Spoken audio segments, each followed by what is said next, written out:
ये बात सच है। कांग्रेस के किसी भी मेंबर को काला पानी की सज़ा नहीं हुई। वो क्यों नहीं हुई वो मैं लोगों को थोड़ा सोचना चाहता हूँ, ताकि लोगों में इसको जानने की जिज्ञासा बढ़े। कि एंटी प्रोपेगेंडा फिल्म है। ये एंटी प्रोपेगेंडा फिल्म इसलिए है कि जो सावरकर जी के खिलाफ इतने सालों से प्रोपेगेंडा चलाया गया है, उनको ना जाने क्या क्या नाम दिए गए हैं, माफ़ी वीर, कायर, ये वो सब जो प्रोपेगेंडा है, ये उस प्रोपेगेंडा को तोड़ने के लिए सावरकर जी हमेशा साम दाम दंड भेद में विश्वास रखते थे। और सब जानते हैं कि दुश्मन के किए हुए वादे को निभाया नहीं जाता। वो वहाँ से उस सिचुएशन को समेट के निकलने के लिए होता है और फिर वापस मुड़ के वार करने के लिए होता है। रणदीप जी, हमने बचपन से सुना है भारत ने दे दी हमें आज़ादी बिना खड़क बिना ढाल। हाँ आपकी फिल्म तो बिल्कुल अपोजिट है। जी बिल्कुल। क्या कहते हैं सावरकर?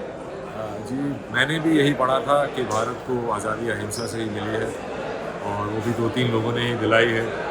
पर एक सशस्त्र क्रांति भारत में थी जिसका बहुत बड़ा योगदान रहा है, जो कि किताबों में जितनी भी मैंने एक तकबे की किताबें पढ़ी हैं, उनमें सिर्फ यही लिखा है कि एक ही पैराग्राफ में पूरी सशस्त्र क्रांति को समेट दिया जाता है। वो ऐसा था नहीं। और एक नैरेटिव चलाया गया आज़ादी के बाद भी कि सिर्फ उस वक्त जो कांग्रेस पार्टी थी उसी ने ही हमें आज़ादी दिलाई है, और वो सच नहीं है। और उन सचों, हिस्ट्री का क्या सच है क्या नहीं, वो आप जितनी रिसर्च करेंगे, किस नज़रिए से करेंगे, उससे पता चलता है। मैं अपनी रिसर्च से प्रूव ही कर देता हूँ कि अल्टीमेटली हमें सशस्त्र क्रांति से ही आज़ादी मिली थी। और इसमें मैं ये नहीं कह रहा हूँ कि अहिंसा का कोई रोल नहीं था। अहिंसा का बहुत बड़ा इसमें योगदान था, जिसने लोगों को जोड़ा साथ में, और दोनों सिरों से हमको आज़ादी मिली थी। ये मेरा इस मूवी में कहना है। आपने तो डायलॉग भी डाल दिया कांग्रेस के लिए, क्या काला पानी की सज़ा किसी कांग्रेसी को हुई? ये बात सच है।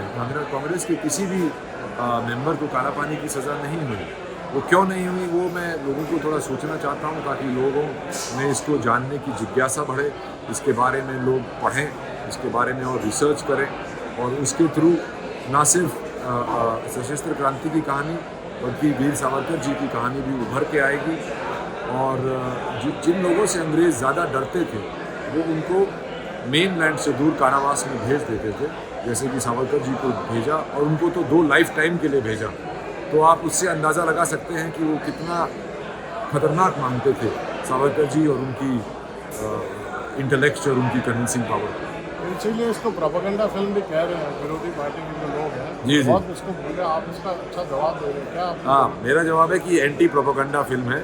ये एंटी प्रोपेगेंडा फिल्म इसलिए है कि जो सावरकर जी के खिलाफ इतने सालों से प्रोपेगेंडा चलाया गया है, उनको ना जाने क्या क्या नाम दिए गए हैं, माफ़ी वीर, कायर, ये वो सब जो प्रोपेगेंडा है, ये उस प्रोपेगेंडा को तोड़ने के लिए, एक असलियत लोगों के सामने लाने के लिए, एक और हमारा जो इतिहास जिसको एक धुंधला कर दिया गया है, वो लोगों के सामने लाने के लिए ये था। इत्तेफाकन ये पिक्चर 22 मार्च को रिलीज़ हो रही है। मैं तो इसको पिछली 15 अगस्त को रिलीज़ करने वाला था, स्वतंत्रता दिवस पे, स्वतंत्रता वीर सावरकर की। लास्ट में एक बात बोल दीजिए कि दुश्मन के साथ किए गए वादे को क्यों नहीं निभाया जाता? ये बिल्कुल है। सावरकर जी हमेशा साम दाम दंड भेद में विश्वास रखते थे, और सब जानते हैं कि दुश्मन के किए हुए वादे को निभाया नहीं जाता।